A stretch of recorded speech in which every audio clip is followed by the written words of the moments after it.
स्वागत है आप सभी का कमोडिटी सुपरफास्ट में। आपके साथ मैं हूं नेहा आनंद। फरवरी का महीना कमोडिटी बाजार के लिए काफी आप कह सकते हैं बहुत गिरावट वाला साबित हुआ है। इनफैक्ट फरवरी में कमोडिटी बाजार ध्वस्त होता हुआ नजर आया है। सोने की अगर बात करें अंतर्राष्ट्रीय बाजार में तो मंथली गिरावट के लिहाज से हम कह सकते हैं ऑलमोस्ट 20 महीने में सबसे खराब मंथली परफॉर्मेंस होता हुआ यहां नजर आ रहा है। वहीं अगर आप चांदी की बात करें, लगातार दूसरे महीने मंथली डिक्लाइंस की तैयारी में चांदी दिखाई दे रही है। कच्चे तेल की अगर बात की जाए तो लगातार चौथा महीना होगा जिसमें नेगेटिव रिटर्न्स बनते हुए दिखाई देंगे, फिर चाहे वो ब्रेंट हो या WTI क्रूड। और जहां तक कॉपर का सवाल है, अंतर्राष्ट्रीय बाजारों में अक्टूबर के बाद ये पहली मंथली डिक्लाइन है जो देखने को मिलेगी। और सिर्फ ये 4 कमोडिटीज ही नहीं, एग्री स्पेस में भी अगर देखा जाए अंतर्राष्ट्रीय बाजारों में, या फिर दूसरी और नॉन एग्री कमोडिटीज को देखा जाए, पैलेडियम, प्लैटिनम, इन सब में भी नेगेटिव मंथली परफॉर्मेंस ही बनता हुआ दिखाई दे रहा है। अब ऐसी स्थिति में आपको करना क्या है, कौन सी रणनीति अपनानी है बेस्ट होगी, इन सब पर बात करेंगे। हमारे साथ मोतीलाल ओसवाल के अमित सजेजा जुड़ चुके हैं। अमित जी, गुड आफ्टरनून, बहुत स्वागत है। जरा बताइए, सोने चांदी में क्या किया जाए? सोना क्या $1800 को होल्ड आउट कर पाएगा या उसके भी नीचे लुढ़कने की संभावना है? जी गुड इवनिंग। देखिए, फिलहाल तो ऐसा लगता है कि $1800 के काफी करीब प्राइसेस जा सकती हैं। M6 पर ये पॉसिबल है कि 55,000 के जो स्तर हैं उसे एक बार ब्रीच भी किया जा सकता है।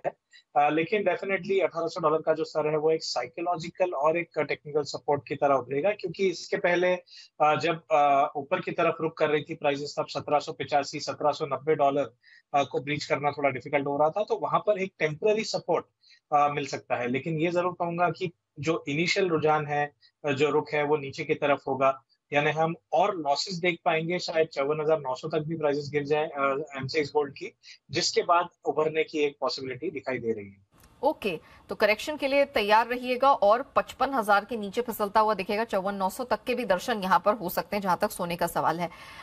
चांदी में किस तरह का माहौल बन रहा है? घरेलू बाजार में 3 महीने के लोस पर है, अंतर्राष्ट्रीय बाजार में 4 महीने के लोस के करीब है, तो और गिरावट बची है या यहाँ पर बॉटम बन चुका है? नहीं, बॉटम बोलना तो बहुत जल्दी होगा।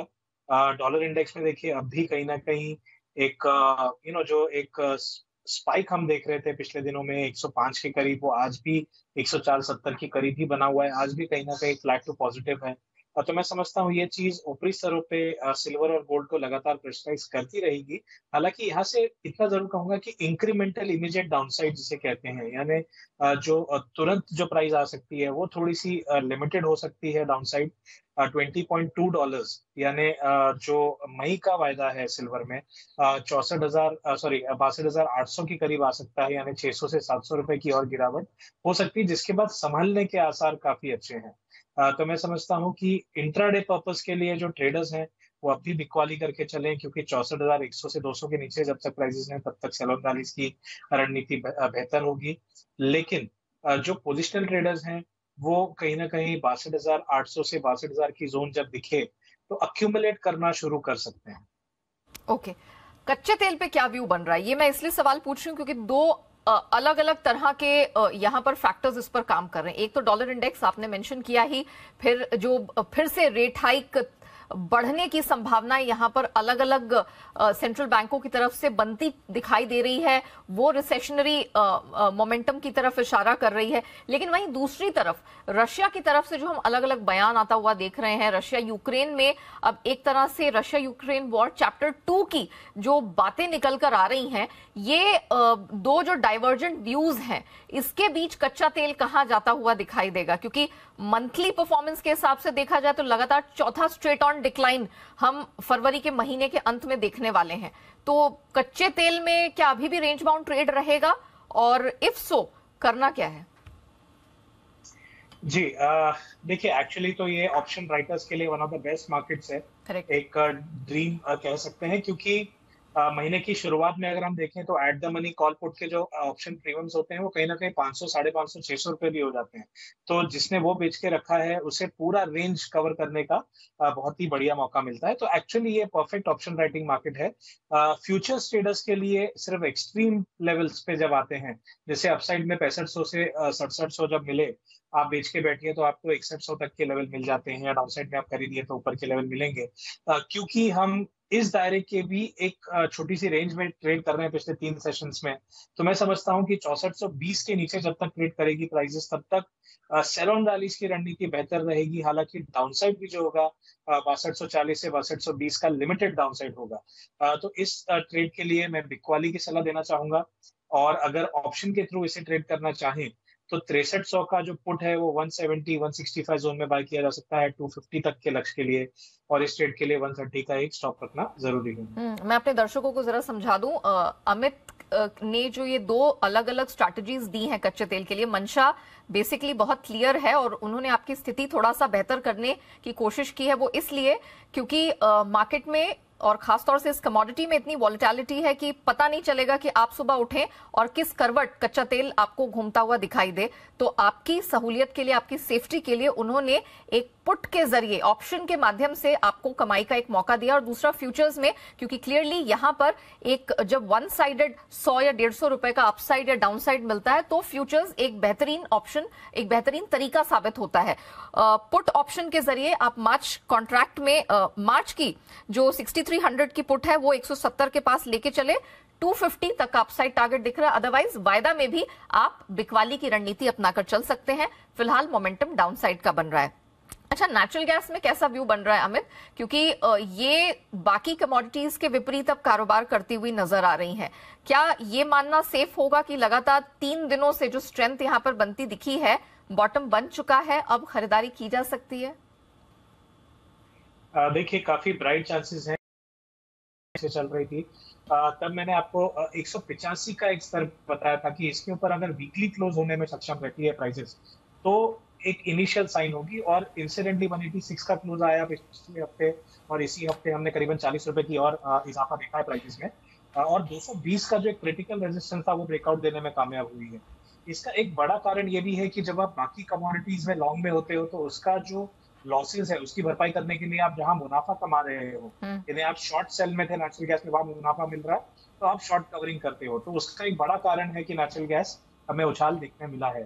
टेक्निकली ही सही, लेकिन ऐसा लगता है कि 220 निकलने पर 250 से 255 की जो जोन है वो ओपन अप हो गई है। इसके चलते डिप बाइंग यहाँ रिकमेंडेड है। प्योरली इंट्राडे 220 से 218 का एक इमीडिएट सपोर्ट है और ऐसा लगता है कि 235 से 236 तक की जो रैली है वो एक्सटेंड हो सकती है अपसाइड। ओके, साथ ही मेटल्स पर आपका व्यू जानना चाहेंगे। अगर किसी को कोई रणनीति अपनानी हो तो क्या होगी? जी, मेटल्स में देखिए फिलहाल एल्यूमिनियम, डिस्पाइट जो न्यूज आया था यूएस से, रशिया के जो उन्होंने प्रोडक्ट्स बैन किए थे या एल्यूमिनियम बैन किया था इंपोर्ट, उसके बावजूद हम एल्यूमिनियम प्राइसेस में लगातार एक दबाव देख रहे हैं। अगर हम मार्च वायदा देखें फिलहाल 208 के करीब है। मैं समझता हूं कि 209 के करीब बिकवाली करना फायदे का सौदा हो सकता है। डाउनसाइड में 206 से 20550 तक के स्तर जो है हमें दिखाई दे सकते हैं। Right, Amit, thank you so much हमारे साथ जुड़ने के लिए और बताने के लिए कि नॉन एग्री स्पेस में कहां कहां है कमाई के मौके। इसी बीच आपको बता दें कि आज सुबह 11:26 पर हमने सरसों में जो बड़ा एक्शन बनता हुआ देखा है उस पर हमने बातचीत की थी। उसमें हमने मोपा के जो रिप्रेजेंटेटिव हैं उनसे भी बात की थी और ये समझने की कोशिश की थी कि जिस तरह से तेजी से वेदर में टर्न अराउंड दिखा है, कड़ाके की ठंड से एकदम से तेज गर्मी, और वो भी फरवरी के महीने में देखने को मिली है, ऐसे में सरसों की स्थिति किस प्रकार की रहने वाली है, इसको लेकर हमने अलग अलग वॉइसेस आते हुए देखे। मोपा ने खुद माना है कि 115 लाख टन के आसपास इस बार उत्पादन हो सकता है। अराइवल्स हमने आते हुए समय से देखे हैं जो कि पिछले साल के मुकाबले ज्यादा हैं और इसी कारण हमने देखा है कीमतों पर एक प्रेशर भी यहां पर बनता हुआ नजर आया है। इसी बीच सॉल्वेंट एक्सट्रैक्टर्स एसोसिएशन, उन्होंने यहां पर पहले ही वो एस्टिमेट दे चुके हैं। अपना जो प्रीवियस एस्टिमेट था 125 लाख टन का, उसको ऑलमोस्ट इन्होंने 15 से 20% से घटाया है। और इसी कड़ी में एक जो डेवलपमेंट हुआ है वो ये कि एमएसपी के नीचे जो अब सरसों के भाव आ गए हैं, इसके मद्देनजर सॉल्वेंट एक्सट्रैक्टर्स एसोसिएशन ने केंद्र को एक चिट्ठी लिखी है। इसी पर हम बात करेंगे। सॉल्वेंट एक्सट्रैक्टर्स एसोसिएशन के बीवी मेहता हमारे साथ जुड़ चुके हैं। Mehta sir, good afternoon, thank you so much इतने शॉर्ट नोटिस पर हमसे जुड़ने के लिए। सर, बताइए कि एग्जैक्टली इशू क्या है, क्या चिंता अब सरसों को लेकर बनती दिख रही है? आवक है, प्राइसेस नीचे आ रही हैं, आपने सरकार को चिट्ठी में क्या लिखा है? नहीं, दो चीजें, जैसे क्रॉप का नंबर जो मिल रहा है कि भाई क्रॉप तो काफी अच्छा है। ऑफकोर्स जो पहले 120-25 की लोग बात करते थे उसे 110 112 होगा। और जो दूसरा एक डेवलपमेंट ये है कि आज एमएसपी के नीचे चला गया है जी, तो किसान सफर कर रहा है, कि किसान को तकलीफ हो रही है। तो हमारा एक सुझाव था गवर्नमेंट को कि भाई आप तो पहला नाफेड और जो दूसरी एजेंसी प्रोक्योरमेंट करती है उनको गियर अप कर दीजिए, ताकि ऐसा नहीं हो जाए कि फिर हफ्ते 10 दिन में एकदम डाउन हो जाए और किसान परेशान हो जाए। और दूसरा मार्केट सपोर्ट करने के लिए जो आरबीडी ओलिन वे जो 12.5% ड्यूटी है जी, वो या तो 20% कर दीजिए या तो पहले जैसे 2 साल पहले रिस्ट्रिक्टेड लिस्ट में था उसमें डाल दीजिए। ओके। उसका दूसरा भी एक फायदा है, आज आरबीडी ओलिन इतना जबरदस्त क्वांटिटी में आ रहा है जी, सीपीओ से सस्ता आ रहा है, लैंडेड कॉस्ट सीपीओ से सस्ती है। उसके वजह से हर महीने जो पहले 50,000 टन आता था 2.5 से 3 लाख टन आ रहा है जी, और that is hitting the domestic refining industry जी, तो वो भी पर्पस हो जाएगा और किसान को सपोर्ट भी मिल जाएगा।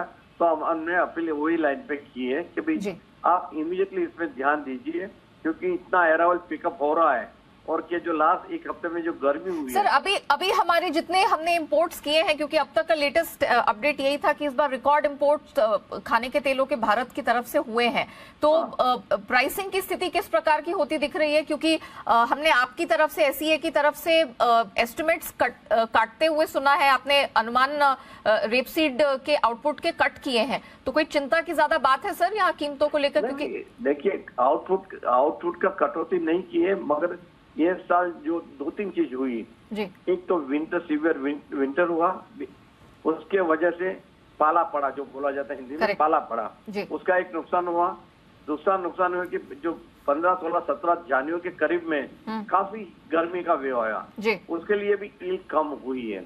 तो 2-3 फैक्टर मिला के हमने देखा, और हमारा जो इंटरनल सर्वे चल रहा है जो उनका भी जो इंटरनल रिपोर्ट है वो भी बोल रहे कि 110 के करीब है, जो लास्ट में 105 के था। करेक्ट। नहीं तो ये साल 7 लाख हेक्टेयर बढ़ा था और सबको उम्मीद थी कि 120 125 लाख टन का क्रॉप आ जाएगा। अभी ऐसा दिख रहा है कि 110 के करीब 2 लाख आगे या पीछे हो सकता है। वो फिक्र नहीं है, क्रॉप तो अच्छा है, फिक्र है कि जो प्राइस अभी गिर रही है। Point taken sir. So basically सरकार तक ये बात पहुंचानी है कि वो तुरंत जो यहाँ आवक हो रही है किसानों के हित में काम करे और तुरंत प्रोक्योरमेंट को लेकर यहाँ पर जो गवर्नमेंट मशीनरी है उसको करे तैयार। Thank you so much Mehta sir हमारे साथ जुड़ने के लिए और ये डिटेल शेयर करने के लिए। कमोडिटी सुपरफास्ट को हम यही रैप अप करेंगे, लेकिन आप बने रहिए जी बिजनेस के साथ।